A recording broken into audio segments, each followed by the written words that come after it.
I have a Japanese maple that was in a pot for years and the roots worked their way into the ground. The plant was healthy until I had to move it. I had to cut it out of the ground. Now all the leaves have completely died and I'm not sure what to do. Some of the smaller branches look like they are also dying. Can I save my Japanese maple? SOS. And this is from Ian via YouTube. So can he save his Japanese maple?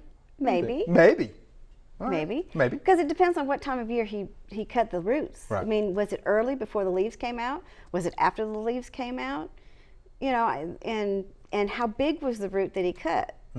So we don't know all these factors. And if he did cut off a root, probably some of the branches are dying. Maybe the root system that's left can't support all of the foliage on there. So I would cut them back.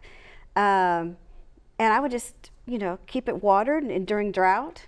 And maybe fertilize it. Now it's getting a little late in the year just to add fertilizer, but you can try fertilizing it in the spring and see if you can't get it to continue to grow. What kind of fertilizer would you use? I would use a complete fertilizer on that. Okay. Yeah, especially in the spring. All right. But again, we have questions about this. Yeah, we have questions, but he can. I've transplanted one like that, but I did that before the leaves came out.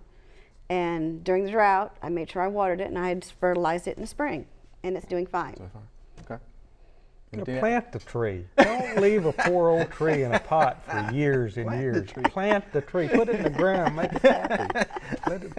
Let him go. Yeah. I am plant the tree, says well, Mr. D. Right. Unless he wants to bonsai it. Next, you can cut the roots and the shoots, and you can put a bonsai. It's more work. I don't think he liked that. It's more work. We hope you loved the video. We would love for you to ask more questions. Be sure to leave those questions in your comments.